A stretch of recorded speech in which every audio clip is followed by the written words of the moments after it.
झनक सीरियल का यह एपिसोड बेहद भावनात्मक और घटनाओं से भरपूर रहा। कहानी के किरदारों के मनोविज्ञान, सपनों, पारिवारिक संबंधों और तकरार के गहरे अंश दिखाए गए हैं, जिससे समूचे परिवार का माहौल बदल गया है।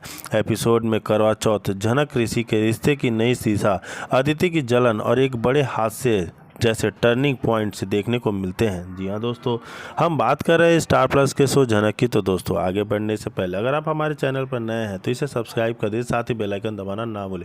वीडियो अच्छा लगे तो इसे लाइक जरूर कीजिएगा। चलिए आगे बढ़ते हैं दोस्तों। जैसे कि झनक सीरियल में आ चुका एक बहुत बड़ा ट्विस्ट, जहाँ देखने को मिलता है कि एपिसोड की शुरुआत करवा चौथ की पूजा के सुंदर दृश्य से हुआ शुरू होता है, जहाँ घर की सभी महिलाएं व्रत रखती हैं। झनक भी व्रत रखती है, जिससे देखकर अदिति चिढ़ जाती है, क्योंकि ऋषि झनक की फिक्र करता है। ऋषि अपने मन की बात छुपाते हुए धीरे धीरे झनक के करीब आ जाता है। हालांकि दोनों अभी भी अपने रिश्ते को परिभाषित करने की कोशिश कर रहे हैं। अदिति का व्यवहार दिन भर झनक के प्रति सख्त और ताना मारने वाला रहता है, जिससे घर का माहौल बिगड़ता है। सिंदूर का भावुक संगम प्रसंग शुरू होता है। एक महत्वपूर्ण सीन में ऋषि स्पेशल सिंदूर लाता है झनक के लिए, वो भी जिसे वह झनक को देना चाहता है। झनक पूछती है कि वह सब करके किसके लिए कर रहे हो और क्यों कर रहे हो। तो ऋषि जवाब देता है, यह केवल तुम्हारे लिए है, किसी और के लिए नहीं। दोनों के बीच यह संवाद इमोशनल और रिश्तों की गहराई को उजागर करता है, लेकिन झनक अपने मन में भाव समझ नहीं पाती। वह परेशान होती है और सोचती है कि ऋषि आखिर क्यों उसकी चिंता करते हैं।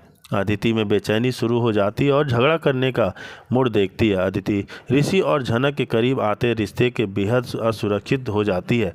वह पूरे घर के सामने अपनी नाराज़गी उजागर करती है और झनक पर आरोप लगाती है कि वह उसकी शादी तोड़ना चाहती है। ऋषि इस बेबुनियादी इल्ज़ाम से गुस्से में आ जाता है और घर के सदस्यों से कहता है कि अब वह अदिति से रिश्ता तोड़ने का फैसला कर चुका है। वह तलाक के कागज जलाकर अदिति को देता है और झनक के उज्जवल भविष्य की जिम्मेदारी खुद संभालता है।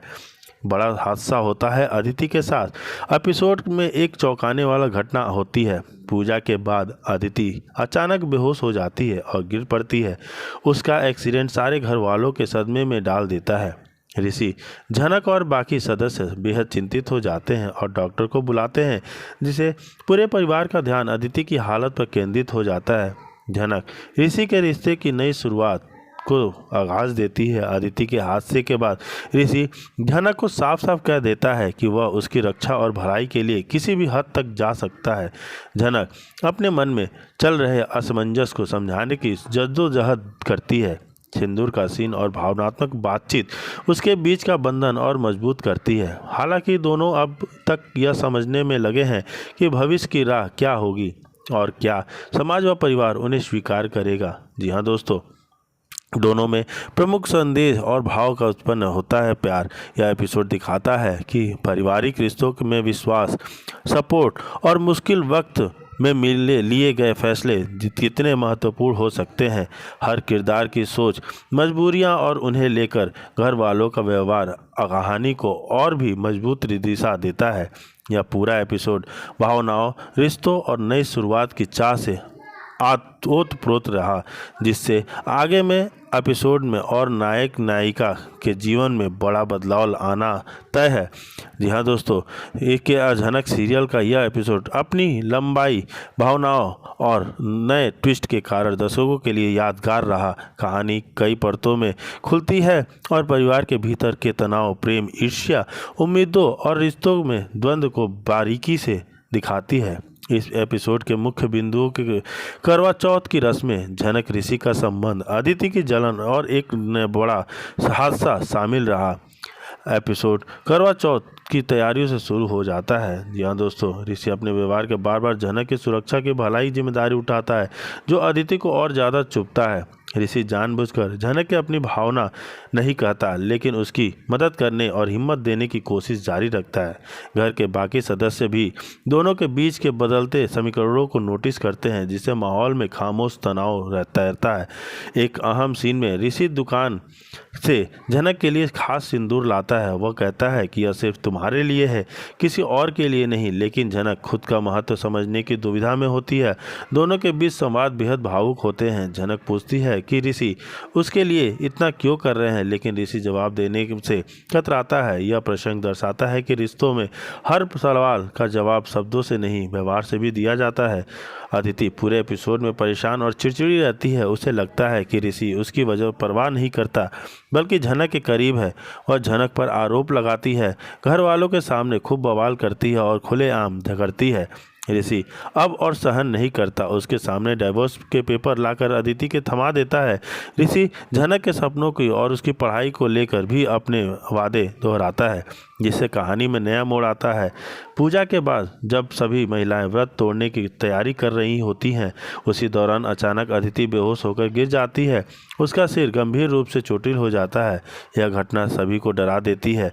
ऋषि, झनक और पूरा परिवार उसकी देखभाल में जुट जाते हैं। डॉक्टर कहते हैं कि बुलाया जाता है। इसी बीच परिवार के सदस्यों की चिंताएं, डर और एक दूसरे के लिए भावनाएं खुलकर सामने आती हैं।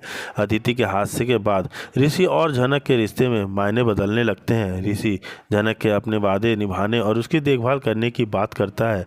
झनक अपने मन की उलझनों में फंसी है, लेकिन ऋषि का सपोर्ट उसे सुकून देता है। सिंदूर को लेकर जो भावुक वार्तालाप हुआ था, उसका असर अभी तक झनक बना रही होती है।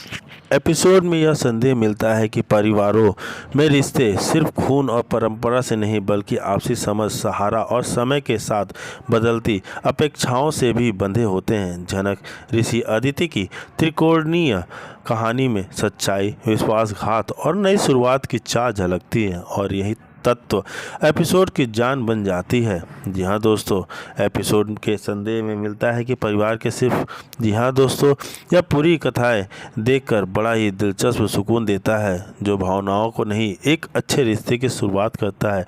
यह पूरी कथा भावनाओं, टकराव और नई शुरुआत की आस के साथ आगे बढ़ती है, जो दर्शकों को अगले एपिसोड के लिए बेसब्र करती है। जी हाँ दोस्तों, हम बात कर रहे थे अभी तक स्टार प्लस के शो झनक की। जी हाँ दोस्तों, अगर आप हमारे चैनल पर नए हैं तो इसे प्लीज़ सब्सक्राइब कर दीजिए, साथ ही बेल आइकन दबाना ना भूलें, ताकि आपको नए एपिसोड की जानकारी मिलती रहे और हमारा साथ बना रहे। जी हाँ दोस्तों, अच्छी शुभकामनाओं के साथ हम आपको अलविदा कहते हैं। नमस्कार, अगली कहानी में मिलते हैं।